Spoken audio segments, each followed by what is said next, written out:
Welcome to the deep dive. This is where we take really essential source material, unpack it, and give you the practical operational knowledge you need. That's the goal. Today, we're digging into something absolutely fundamental for professional life: how verbal communication meets customer service logistics. Think of this as, well, the playbook you need for pretty much any interaction you'll face at work. Exactly. And our mission here is to really boil it down. We're talking core concepts, definitions, and crucially, those step-by-step processes, the kind of stuff you absolutely need to know, the non-negotiables that let you grasp the field and, frankly, perform well when it counts. Okay, let's start with the basics, get our terms straight. First up, verbal communication. Sounds simple, right? Communicating thoughts with words. Yeah, but it's broader than just facts. It covers Yeah. the whole range of ideas, opinions, giving directions, sure, but also expressing dissatisfaction, raising objections, even conveying emotions, good and bad, Yeah. pleasure, frustration, the lot. It's the entire vocal toolkit for human interaction. And why is mastering this so critical? Well, the source material really hammers this home. Variety. Think about your day. You're dealing with all sorts of people, different cultures, different ages, wildly different levels of experience or understanding of the topic at hand. Right, you can't use a one-size-fits-all approach. Absolutely not. If your verbal skills aren't sharp, flexible, adaptable, you're just not going to connect. You won't serve that diverse audience properly. That's why having these structured approaches we're going to talk about is so vital. Okay, so let's start layering this. We've got the words themselves, but then there's what's under the words, the subtext, which brings us to meta-style communication. Ah, yes, this is fascinating. Meta-style communication, it's basically a style that adds meaning beyond the literal words. It's like a secondary layer giving context. So not just what you say, but how you say it and everything around it. Exactly. It's sometimes called communication about communication. It uses all these indirect cues, tone of voice, body language, context, to tell the listener how to really interpret the main message. And it can completely change the meaning, right? The source gives that classic example. Oh, the eye roll. Yeah. You say, I'm glad to see you, but you roll your eyes while saying it, Which message lands? The eye roll, every time. without fail. The meta communication, that secondary cue, it just overrides the verbal content. It signals the real intent or emotion. So mastering this means making sure your verbal message and your meta style are perfectly aligned. No mixed signals. That makes sense. Okay, let's connect that to the Customer Service Foundation. Thinking about the business side of things, companies spend a fortune on ads, discounts, trying to get new customers in the door. They do. And those things work. They attract attention. But here's a really key point, something that often comes up, a kind of MCQ nugget, if you will. The real key to probability, to long-term success and survival for a business. It's repeat business and ongoing relationships. So keeping the customers you have is actually more valuable than constantly chasing new ones. Exponentially more valuable in the long run. Retention beats acquisition. That's the core strategy takeaway here. It's about lifetime value, not just the first sale. Okay, so if retention is the goal, how do we achieve it through service? The sources break it down into three parts, right? This is where the logistics kick in. Yep, three clear components. First, you've got to communicate effectively with your customers. Seems obvious, but it's crucial. Second, you need to accurately identify what they actually want and need, not what you think they need. Really listening, basically. Active listening, precisely. And third, based on that understanding, you develop and implement procedures that are genuinely customer-friendly, smooth, reliable, easy for them to navigate. Which leads us straight into how you project that professional image consistently, because that's what builds goodwill and gets that repeat business. Exactly. And the source outlines 6 essential actions for this. These aren't suggestions. They're foundational requirements for anyone interacting with clients or even internal colleagues in a service capacity. These steps are what separate okay service from excellent service. Let's walk through these 6. They sound straightforward, but I suspect the execution can be tricky. First one, be pleasant at first contact. Sounds simple, doesn't it? But that initial moment, it sets the entire tone. It's huge for promoting goodwill. Your first words, your first expression, if it's rushed, cold, impatient. The customer is already on the defensive. They spend the next few minutes just recovering from that negative vibe before they even get to their issue. Precisely. So pleasantness up front is non-negotiable. Second step, and this one. This one's tough, especially under pressure. Listen actively. More than just hearing, right? Much more. The source stresses, especially with complaints or complex stuff, you should spend most of your time just listening. Why? Because active listening is how you truly grasp the customer's needs, the full message content, and importantly, the emotion underneath. And the challenge is quieting your own thoughts, that urge to jump in with a solution or defense. That's exactly it. Silencing that internal monologue, dedicating all your focus to the speaker. It takes real discipline.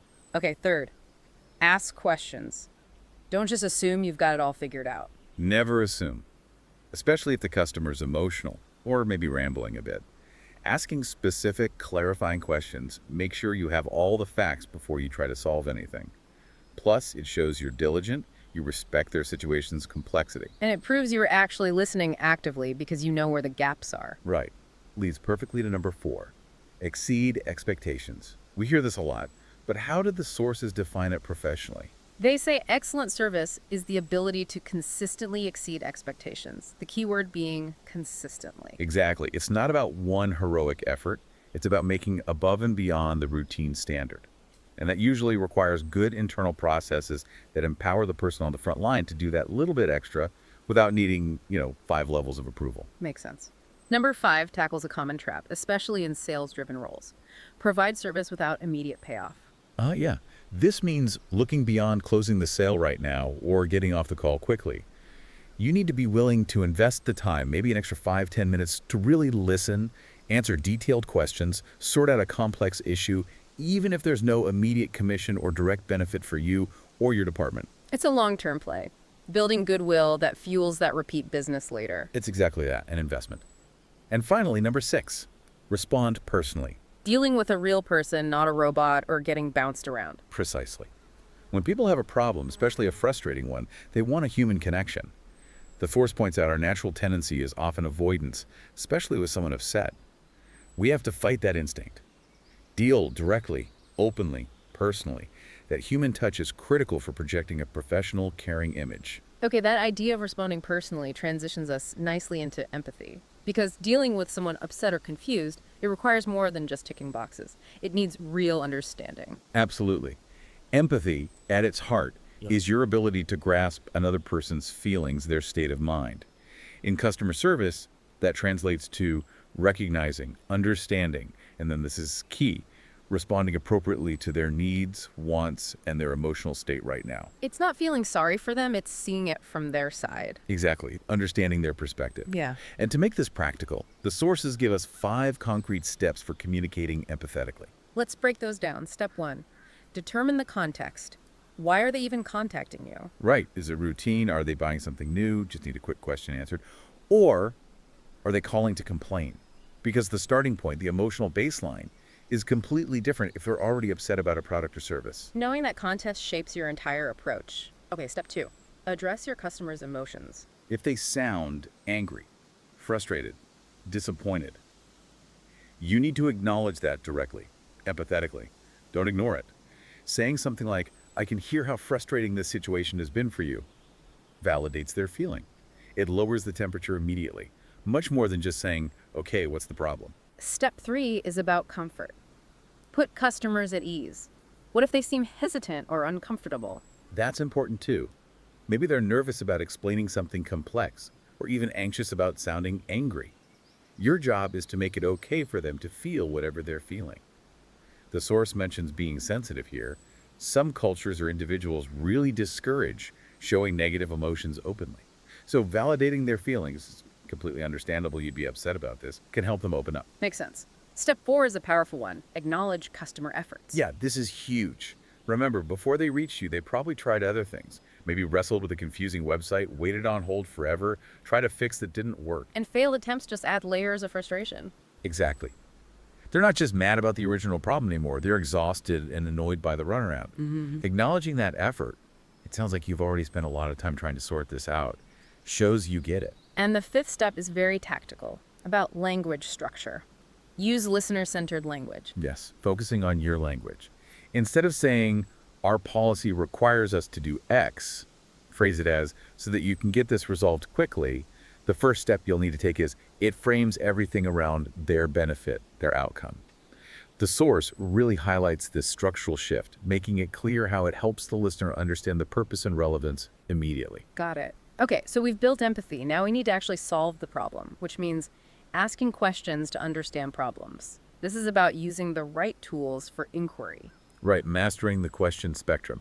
And this is definitely a high yield area for, remembering specific functions, potentially for MCQs. First rule, ask the appropriate type of question. And there are different types. Four main ones here. First, open questions. These don't have a specific yes or no answer. They start with things like how, why, what happened, tell me about. They're for gathering detail, context, understanding the story. Okay, then the opposite. Closed questions. These are crucial and a definite MCQ focus point. They are specific, concrete.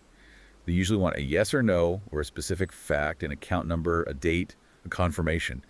You use these when you need a direct, confirmed piece of information, often to nail down facts you got from open questions.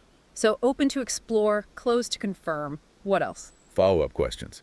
These show you were actually listening to the previous answer and thinking critically. They dig a bit deeper based on what was just said. And fourth, feedback questions. These check if the customer is okay with the path forward. Does that sound like a reasonable next step for you? Or how do you feel about that proposed solution? Gauging satisfaction before you hang up makes sense. So asking the right type is step one. What's next in the inquiry process? Step 2 is using these questions to establish rapport. It's not just about data gathering. Using a good mix of open and closed questions about the details shows you're genuinely committed to solving their problem. It demonstrates competence and care. Step 3, clarify understanding. Why is this so important? Because remember, a frustrated customer, they're often distracted, maybe emotionally overwhelmed. They're focused on what they want to say next, not necessarily processing everything you're saying perfectly. Your structured questions act like little pauses, forcing clarification and making sure you're both on the same page about the facts. Breaking through the emotional noise. Exactly. And step 4 is interesting. Motivate the customer. Someone calling service often feels a bit powerless, right? They might actually have ideas about how to fix things, maybe better ideas than yours sometimes. So, ask them. Use questions like, what would an ideal resolution look like for you? Or, did you have any thoughts on how we could approach this? So you're soliciting their input, making them part of the solution. Yes. It gives them a sense of agency, makes them a partner.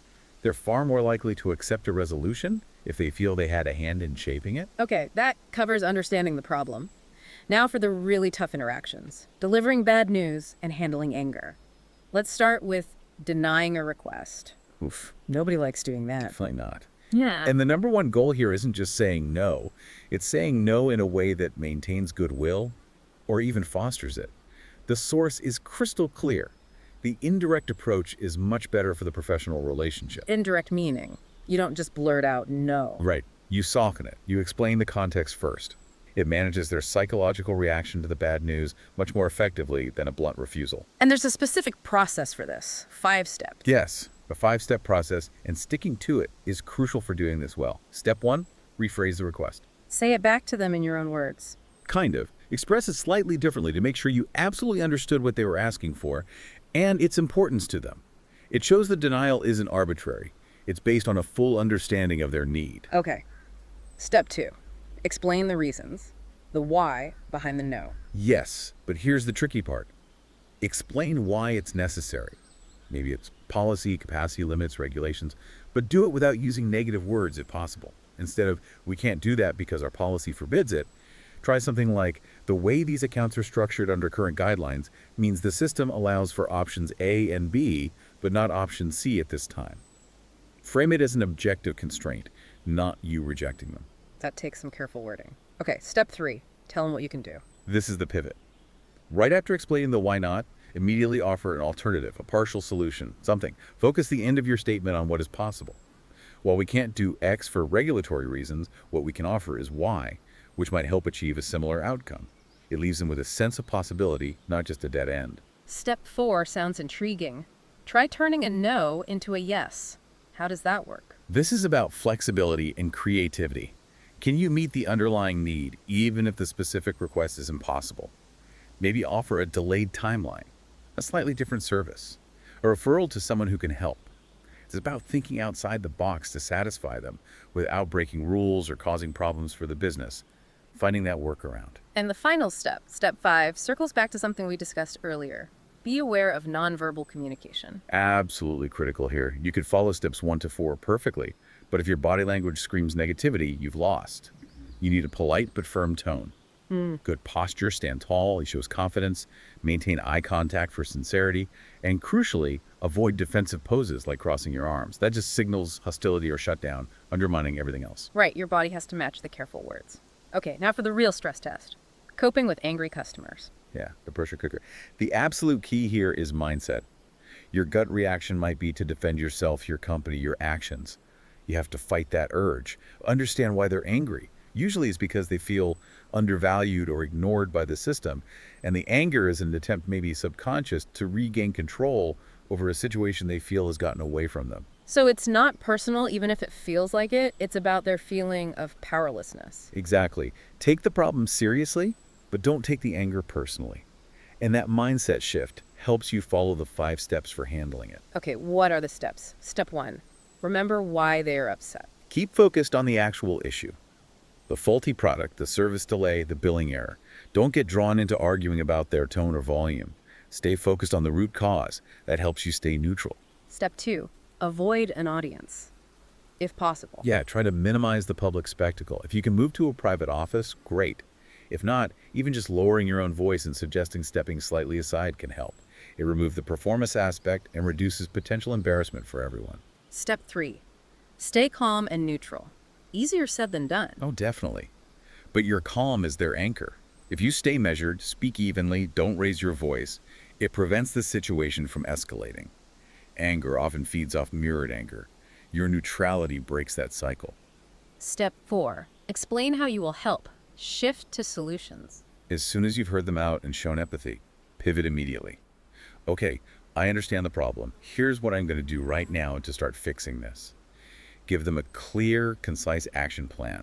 It shifts the energy from venting to problem solving. Gives them a path forward. And step 5, conclude with a thank you. Seriously, thank someone who was just yelling. Yes, sincerely. Thank them for bringing the issue to your attention. Frame it as helpful feedback. Thank you for letting us know about this. It helps us prevent it from happening again, Glad for that. validates their effort, ends on a constructive note, and reinforces that you took the problem seriously. Okay, that's a structured way through a tough situation. What about when things just go wrong unexpectedly? Dealing with the unexpected. Plans fall apart. It's inevitable, right? Especially in complex logistics. Systems fail, people make mistakes, external factors interfere. And when plans go wrong, it immediately causes frustration, disappointment. You need to manage that proactively. So 5 basic guidelines for when the unexpected hits. Yep. Guideline 1, take responsibility immediately. Don't waste time blaming others or making excuses. Even if it wasn't your fault directly, you represent the organization. Own the problem from the customer's perspective. 2, show enthusiasm, which might feel weird when everything's chaotic. It might, but project positivity about finding a solution. A doom and gloom attitude just makes the customer feel worse. Enthusiasm, or at least calm confidence, projects competence and reassures them that you're actively working on it, 3, keep the customer informed, even if the news isn't great. especially if the news isn't great. Yeah. Regular, honest updates are crucial. Silence breeds anxiety and resentment. Even saying, we're still working on it, here's the latest status, is better than nothing. Manage the information flow. 4, ask for help, don't be a hero. Definitely not. If the problem's beyond your expertise or authority, loop in the right people immediately. Managers, specialists, whoever. Trying to fix something you're not equipped for usually makes it worse. Knowing when to escalate is a sign of professionalism, not weakness. And guideline 5 is paramount. Ensure health and safety. Always the top priority. If the unexpected problem involves any risk to people's physical or mental well-being, all other logistical concerns become secondary.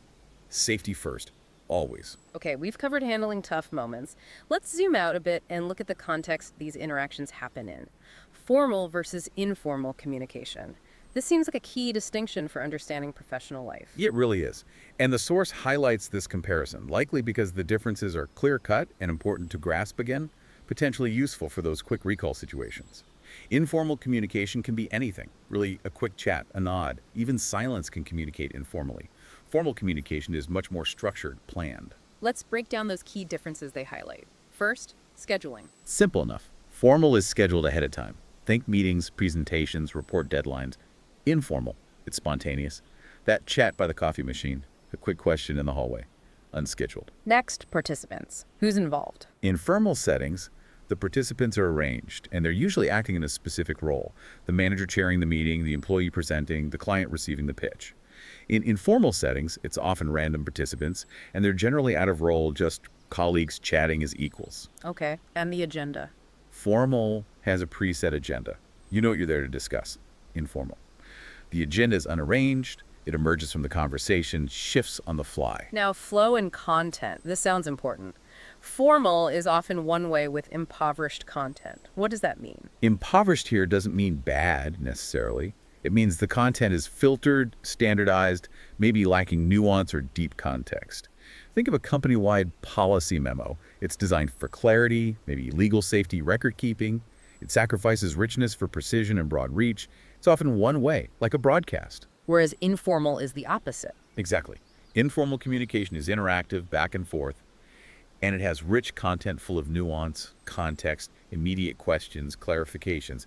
You get a much deeper understanding, but it's less controlled, less recordable. And finally, language itself. Formal settings demand formal language, a specific speech register, professional jargon perhaps. Informal uses, well, informal language, everyday speech, maybe slang or shortcuts, because there's usually more shared context. So formal for structure and records, informal for richness and relationship building. That's a good way to put it. And don't underestimate the power of the informal. Those chats are crucial for building relationships, getting quick answers, overcoming obstacles that formal channels might choke on.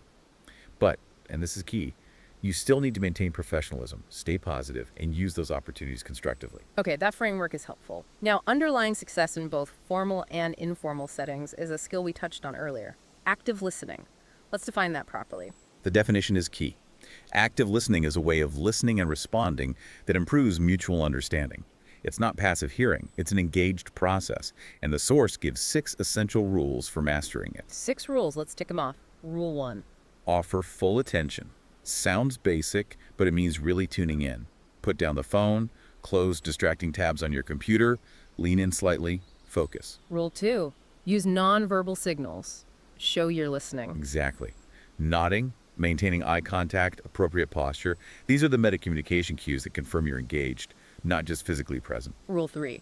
Give the other person feedback. More than just nodding. Much more. This means verbally confirming understanding. Paraphrase what you heard, so if I understand correctly, you're saying. Summarize key points. Okay, so the main issues seem to be A, B, and C. Ask clarifying questions. This ensures you've received the message accurately. Rule 4. Ask effective questions, using that spectrum we discussed earlier. Precisely.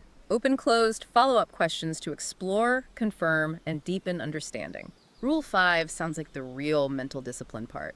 Be open-minded instead of focusing on your own agenda. This is the big one.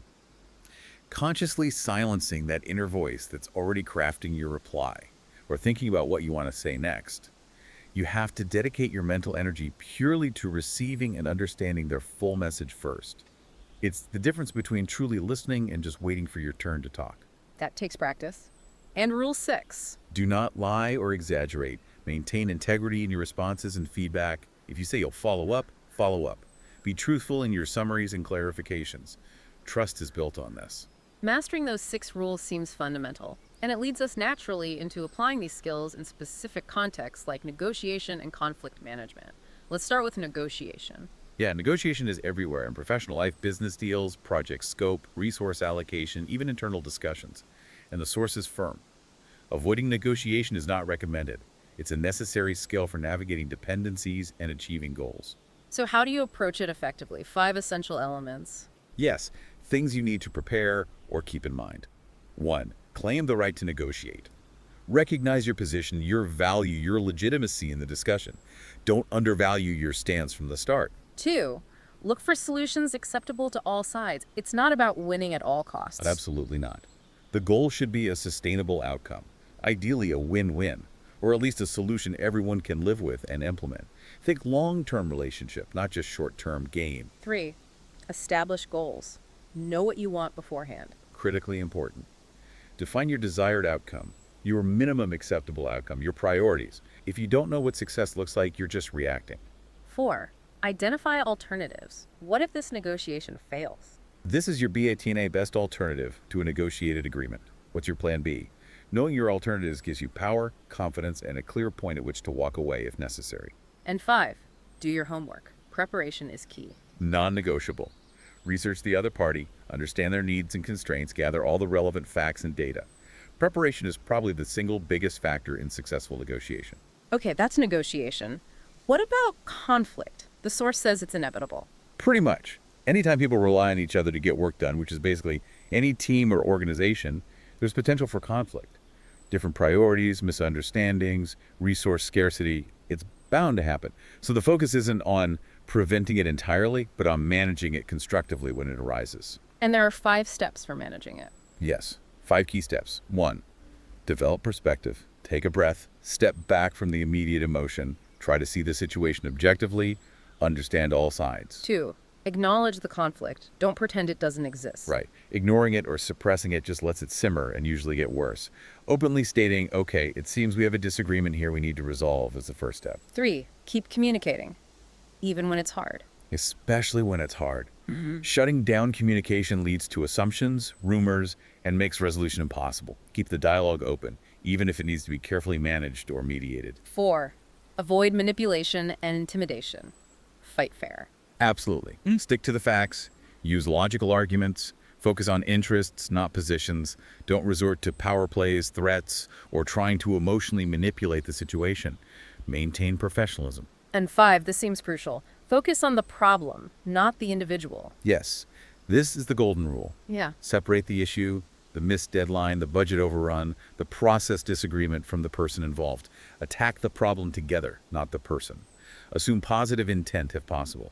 Frame it as, how can we solve this issue? Not, why did you cause this problem? That reframing seems essential for keeping it constructive. Okay, as we wrap up this deep dive, there are a few final logistical areas concerning inclusivity and basic professional protocols. First, working with customers with disabilities. Yes, an important area of professional competence. First, the definition provided is, disability is the lack of physical or mental ability relative to some standard or norm. When interacting professionally, there are 5 key guidelines. Let's hear them. 1, Speak slowly and clearly. This assists with comprehension for individuals with various auditory or cognitive processing differences.